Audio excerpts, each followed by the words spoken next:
அத்தியாயம் 130. மருத்துவர் லோகநாதனின் பேச்சை கேட்ட சமரனுக்கு இவர் தன்னை பற்றி தெரிந்து கொள்ள முடியாமல் போனதற்கு காரணம் புரிந்தது. அது தனது அடையாளத்தை மறைக்க உதவிய வருணமித்திரரின் மாயாஜாலம். ஆனால் உண்மையை அறிய லோகநாதன் இன்னும் ஆழமாக தோண்ட முயற்சிக்காதது அவனது அதிர்ஷ்டம். இல்லையெனில் சமரன் வசமாக சிக்கியிருப்பான். சமரன் தன் கருத்தை புறக்கணித்ததை கண்ட லோகநாதன் சமரனிடம் அதற்கு மேல் எதுவும் கேட்கவில்லை.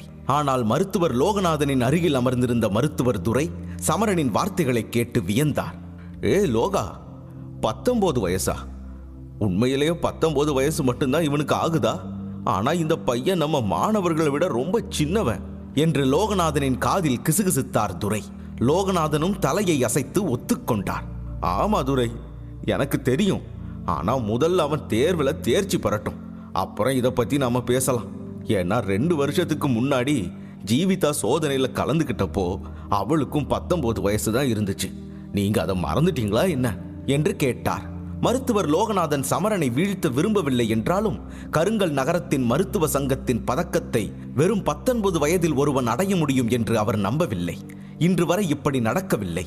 அதனால் சமரனால் கூட அதை செய்ய முடியாது என்று லோகநாதன் நினைத்திருந்தார். துரையும் ஜீவிதாவின் முயற்சியை நினைவு கூர்ந்தார். அவர் முகத்தில் புன்னகை வந்தது. ஏன் இல்லாம, எனக்கு அது நல்லா ஞாபகம் இருக்கு. அதை எப்படி நான் மறப்பேன்?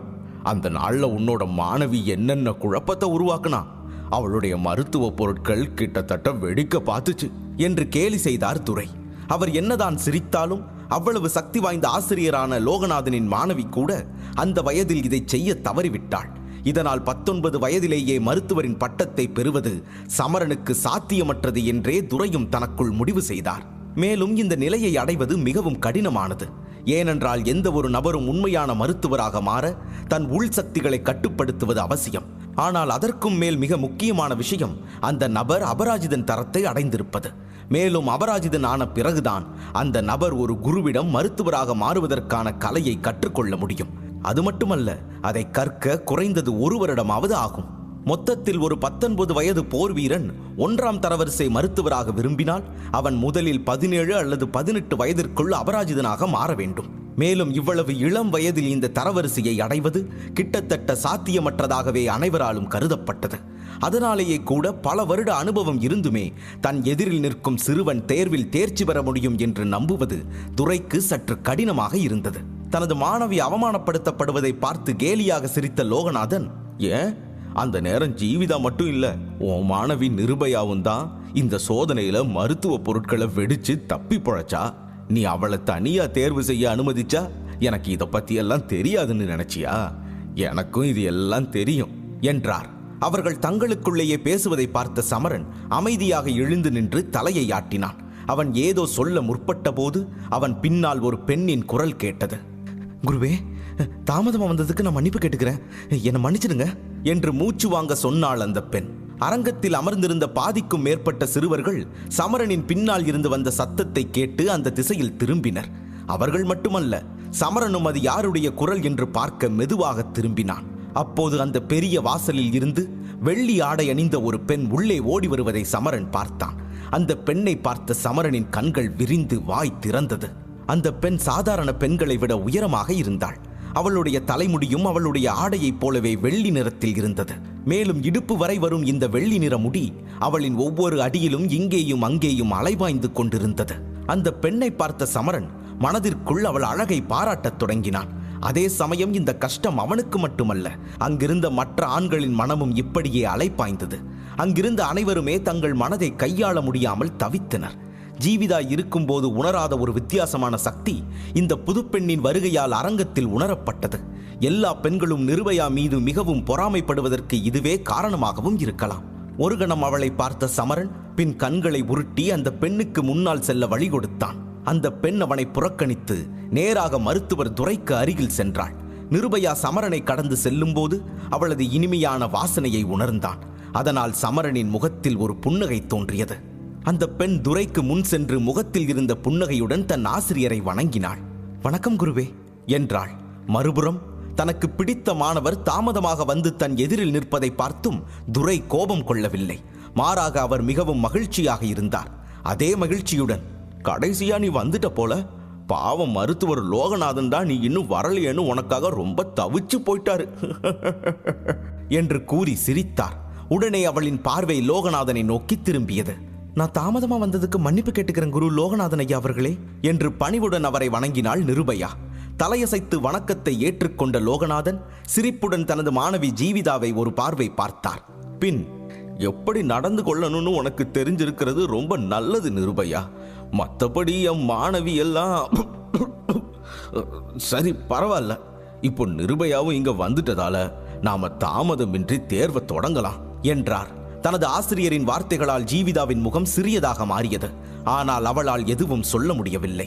இந்த நிலையில் அவளை பார்த்த லோகநாதன் அவர் நகைச்சுவையாகத்தான் சொன்னதாக சுட்டிக்காட்டினார். அதை ஜீவிதாவும் முழுமையாக நம்பினாள். லோகநாதனின் பேச்சை கேட்டபடி ஒரு கல்மேசையின் முன் வந்து நின்றாள் நிருபயா. அந்த மேஜைக்கு அருகில் இருந்த மேஜை தற்போது வெற்றிடமாக இருந்தது. அந்த மேஜைக்கு அடுத்த மேஜையில் ஜீவிதா நின்று கொண்டிருந்தாள். சட்டென 4ஆம் தரவரிசை மருத்துவர்கள் இருவரின் கண்களும் மோதிக்கொண்டன. அப்போது இருவரின் கண்களில் இருந்தும் ஒரு தீப்பொறி வெளிப்பட்டது. இதிலிருந்தே இருவருக்கும் இடையே இருக்கும் இடைவெளி இவர்களின் போட்டியினால் அதிகமாக இருப்பதை சமரன் தெளிவாக புரிந்து கொண்டான். அப்போது தனக்கு முன்னால் வைக்கப்பட்டிருந்த பொருட்களை தொட்டு பார்த்த ஜீவிதா நிருபயாவிடம் தாழ்ந்த குரலில், தயவு செஞ்சு உன்னோட பொருட்களை எல்லாம் கவனமா வச்சுக்க, அதை உடைச்சிடாத. உன்னோட பொருட்களை எல்லாம் நீ உடைக்கத்தான் செய்வன்னா என்னோட சோதனைக்கு அப்புறமா அதை உடைச்சுக்க, ஆனா என்ன தொந்தரவு செய்யாத என்றாள். இதை கேட்ட நிருபயாவின் முகத்தில் புன்னகை மலர்ந்தது. அவள் புன்னகையுடன் ஜீவிதாவிடம், இதுல நான் எதுவுமே செய்ய வேண்டியதில்லை, ஏன்னா யாருமே உன்னை தொந்தரவு செய்யலனாலும் நீ நிச்சயம் தேர்வில் தோல்விதான் அடைஞ்சிடுவன்னு எனக்கு நல்லா தெரியும். அப்புறம் நான் என்ன பண்ண போறேன் என்று நிருபயா சிரித்துக்கொண்டே கூறினாள். அவள் உதடுகள் சிரித்தாலும் பழிவாங்கும் தீ அவளுக்குள் பல ஆண்டுகளாக எரிந்து கொண்டிருந்தது. அவள் எல்லாவற்றிலும் ஜீவிதாவை வெல்லவே விரும்பினாள். தங்களைப் போலவே அவர்கள் இருவருக்கும் இடையேயான சண்டையை உணர்ந்த துரை தலையை ஆட்டினார். சரி சரி, இப்போ உங்க சோதனையில கவனத்தை செலுத்துங்க என்றார். மருத்துவர் துரையின் சத்தம் கேட்டு இரு பெண்களும் தங்களுக்குள் எதுவும் நடக்காதது போல சிரிக்க ஆரம்பித்தனர். பிறகு துரை அங்கே நின்று கொண்டிருந்த சமரனை பார்த்து, நீ ஏன் அங்க போய் நிக்க கூடாது? நீ என்ன அற்புதம் செய்ய போறன்னு பார்க்க நானும் ரொம்ப ஆவலா இருக்கேன். அப்புறம் இது உன்னோட முதல் தேர்வு தானே? ஒருவேளை இந்த தேர்வுல நீ தோல்வி அடைஞ்சிட்டாலும் மனசை விட்டுடாத, ஏன்னா உனக்கு இன்னும் நிறைய நேரம் இருக்கு என்றார். மருத்துவர் துரைக்கு தன்னிடம் இன்னும் நம்பிக்கை இல்லை என்பதை அவரின் வார்த்தை மூலம் புரிந்து கொண்டான் சமரன். இந்த சோதனையில் சமரன் தோல்வியடையப் போகிறான் என்பதை அவர் ஏற்கனவே முடிவு செய்து விட்டார். ஆனால் சமரன் இப்பொழுதெல்லாம் மக்களின் முடிவுகளை தவறென நிரூபிக்க பழகிவிட்டான். அதனால் முகத்தில் புன்னகையுடன் அந்த 2 பெண்களுக்கு இடையில் உள்ள இடத்திற்கு நேராகச் சென்றான். அங்கு சென்றதும் அந்த பெண்கள் இருவரையும் ஒரு பார்வை பார்த்தான்.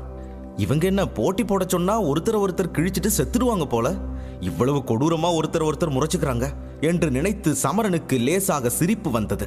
அவனது சிரிப்பு அந்த பெண்கள் இருவரின் கவனத்தையும் திசை திருப்பி சமரனிடம் கொண்டு வந்தது. அவனை பார்த்த பெண்கள் இருவருமே சமரன் மிகவும் அழகாக இல்லை என்பதை உணர்ந்தனர். ஆனால் அதே அளவு அவன் அவ்வளவு மோசமாகவும் தெரியவில்லை. அதனால் இருவருமே அவனிடம் எதுவும் பேசாமல் அவனின் பார்வையை விலக்கிவிட்டு தன் முன் வைத்திருந்த பொருட்களை ஒவ்வொன்றாக பார்க்க ஆரம்பித்தனர். சமரன் மற்ற மாணவர்களை பார்த்தான். அவர்கள் அவன் இப்போது இருக்கும் இடத்தை பார்த்து எவ்வளவு பொறாமைப்படுகிறார்கள் என்பது அவர்களின் பார்வையிலேயே தெரிந்தது.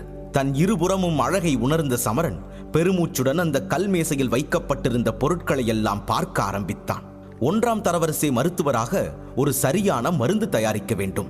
மேலும் சோதனையில் ஈடுபடுபவர்கள் எந்த மருந்தை தயாரிப்பார்கள் என்பதை மருத்துவர்கள் சங்கம்தான் முடிவு செய்யும். அதனால் சமரன் அந்த மேஜையில் வைத்திருந்த ஒரு காகிதத்தை கையில் எடுத்து படிக்க ஆரம்பித்தான். அந்த காகிதத்தில் உடனடியாக வலிமையை அதிகரிக்கும் மாத்திரையின் செய்முறை எழுதியிருந்தது. இந்த மாத்திரையை உண்பதால் அதை சாப்பிட்டவர் சிறிது நேரம் சக்தி வாய்ந்தவராக இருப்பார். இது 1ஆம் தரவரிசை மாத்திரைகளில் மிகவும் சிறப்பு வாய்ந்ததாக கருதப்பட்டது. ஆனாலும் முதல் முறையாக செய்பவருக்கு அதை உருவாக்குவது மிகவும் கடினமான பணியாக இருந்தது.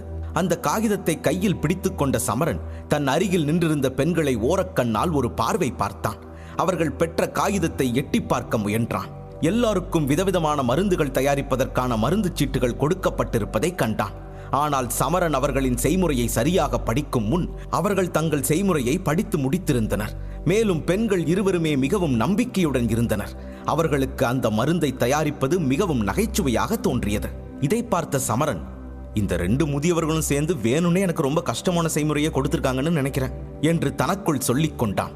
மீண்டும் ஒருமுறை அந்த பெண்களின் மருந்து குறிப்புகளை பார்த்தான். ஆனால் இந்த முறை அவற்றை முழுமையாக படித்தான். அதன் பிறகு அவர்களின் மேஜையில் செடிகளும் மூலிகைகளும் பரவியிருப்பதை பார்த்த சமரனின் வாய் திறந்தது.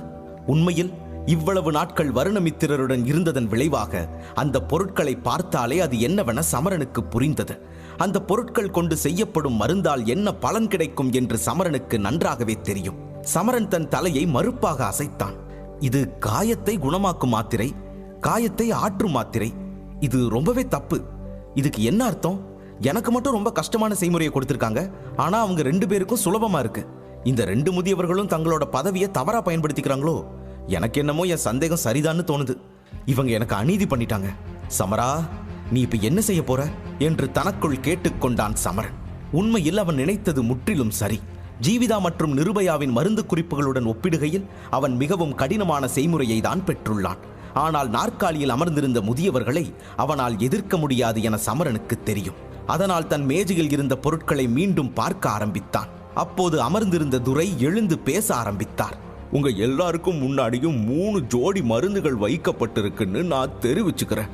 பயனுள்ள மாத்திரையை உருவாக்குறது மட்டும்தான் இந்த சோதனையில தேர்ச்சி பெற உங்களுக்கு இருக்கிற ஒரே வழி. தேவையான அனைத்து பொருட்களும் பயன்படுத்தினா நீங்க சரியான மருந்தை தயாரிக்கலாம். அது மட்டும் இல்ல, நீங்க சரியா மருந்து தயாரிக்கலன்னா இந்த தேர்வுல தோல்வி அடைஞ்சிடுவீங்க. இதுதான் விதிமுறை, புரிஞ்சுதா? இப்போ உங்க முன்னாடி இருக்கிற எல்லாத்தையும் நீங்க சரி பார்த்துட்டீங்கன்னா இந்த சோதனை இப்போது தொடங்குது என்றார். சோதனை தொடங்கியதை புரிந்து கொண்ட சமரன் மேஜையில் சில பச்சை நிற குப்பிகளும் வைக்கப்பட்டிருப்பதை கண்டான். இந்த குப்பிகள் சோதனையில் தயாரிக்கப்பட்ட மருந்துகளை வைத்துக் கொள்வதற்காக என்று புரிந்து கொண்டான். பின் சமரன் மீண்டும் அனைத்து பொருட்களையும் நன்றாக பார்த்தான். அவனது இதயம் வேகமாக துடித்தது. அதை அமைதிப்படுத்த முயன்றான். இந்த செய்முறை எனக்கு புதுசுதான், ஆனாலும் நான் ஏற்கனவே இதை விட ரொம்ப சக்தி வாய்ந்த கடினமான செய்முறை உள்ள மாத்திரைகளை எல்லாம் தயாரிச்சிருக்கேன். அதனால எனக்கு இந்த செய்முறை எல்லாம் ரொம்ப கஷ்டமா இருக்காது. அது மட்டும் இல்ல, என்கிட்ட ஊதா நிற ஒளியும் இருக்கு. அது மூலமா சாதாரண ஒளியை விட அதிக பயனுள்ள மாத்திரைகளை என்னால் உருவாக்க முடியும் என்று தனக்குள் சொல்லிக் கொண்டான் சமரன். மறுபுறம் மருத்துவ சங்கத்தின் தலைவர் மருத்துவர் துரை நாற்காலியில் அமர்ந்து எல்லோரும் மருந்து தயாரிக்க தொடங்குவதை கண்டார். உடனே அவர் கையிலிருந்து பலத்த காற்று வீசியது. அது மேஜைகளுக்கு முன்னால் இருந்த ஒரு பெரிய மணியிடம் சென்றது. காற்று அந்த மணியில் மோத அது உடனடியாக ஒலிக்கத் தொடங்கியது. அது ஒலித்தவுடன் மருத்துவர் லோகநாதன் தனது முன்னால் வைத்திருந்த கடிகாரத்தை பார்த்தார். பின் தனது கண்களை நகர்த்தி தனது மாணவரை பார்க்கத் தொடங்கினார். மணி ஒலித்ததும் சமரனை தவிர அனைவருமே தங்கள் முன் இருந்த கொப்பரையில் கை வைத்து தங்கள் சக்தியால் தீமூட்ட முயன்றனர். உடனே அனைவரின் உடலிலிருந்தும் சக்திகள் வெளியேறத் தொடங்கின. ஒரே முறையில் அனைவரின் கொப்பரையும் எரியத் தொடங்கியது. அத்துடன் ஒரு ஆற்றல் திரையும் அனைவரையும் சுற்றி உருவாகத் தொடங்கியது. இந்த திரையை அனைவராலும் பார்க்க முடியும். மேலும் இது பரிசோதனை செய்பவர்களுக்காக உருவாக்கப்பட்டது. இதனால் அவர்கள் மருந்து தயாரிப்பதில் முழுமையாக கவனம் செலுத்த முடியும். மேலும் அந்த பெரிய அறையில் நடக்கும் விஷயங்கள் எதுவும் தேர்வு எழுதுபவர்களின் காதில் விழாததால் அனைவரும் வேகத்தை கூட்டி மருந்து தயாரிக்கும் பணியில் ஈடுபட்டனர். மறுபுறம் வெளியில் அமர்ந்திருந்தவர்கள் பரிசோதனை செய்பவர்கள் மருந்து தயாரிக்கும் முறைகளை பார்த்து மகிழ்ச்சியடைந்து ஒருவருக்கொருவர் பேசிக் கொண்டிருந்தனர். ஆனால் மக்களின் பேச்சிலிருந்து விலகி சமரன் அமைதியாக தன் மேஜை முன் நின்று சுற்றியிருப்பவர்களை பார்த்து கொண்டிருந்தான். தன் அருகில் நிற்கும் பெண்களின் நெருப்பின் நிறம் மற்றவர்களை விட சற்று கருமையாக இருப்பதையும் மற்றவர்கள் தங்கள் வெளிர் மஞ்சள் தீயை ஏற்றி மகிழ்ச்சியுடன் மருந்து தயாரிப்பதையும் அவன் கவனித்தான். அந்த நெருப்பின் நிறத்தை பார்த்த சமரன் அது நிச்சயமாக 4 நட்சத்திரங்களுக்கு குறைவான அபராஜிதன் தரவரிசை போர் வீரர் என்று புரிந்து கொண்டான். அந்த பெரிய அரங்கில் பல நம்பிக்கைக்குரிய மாணவர்கள் தாங்களாகவே மருந்து தயாரிக்கும் பணியில் ஈடுபட்டிருந்தனர். ஆனால் சமரன் மட்டும் மக்களை பார்த்து கொண்டிருந்தான். என்ன செய்வது என்று தெரியாமல் அவன் நிற்பது போல அனைவருக்கும் தோன்றியது. அப்படிப்பட்ட நிலையில் அவனை பார்த்ததும் அனைவரது பார்வையும் அவனையே சுற்றி இருந்தது. சமரனை பார்த்த மருத்துவர் துரையும் லேசான கோபம் கொண்டார். இந்த பையன் என்ன செய்யறான், ஏன் அப்படியே நிக்கிறான் என்று கேட்டார். எனக்கும் அவன் என்ன செய்யறான்னு புரியல. அவனுக்கு நெருப்பு வைக்க தெரியுமா தெரியாதா, இல்ல இங்க வந்து நம்மளை ஏமாத்த பாக்குறானா என்று லோகநாதனும் கோபமாக கேட்டார். உண்மையில் அங்கிருந்த எவருக்கும் சமரன் ஏன் அப்படி நின்றான் என்று புரியவில்லை. டிஸ்கிரிப்ஷனில் கொடுக்கப்பட்டுள்ளது.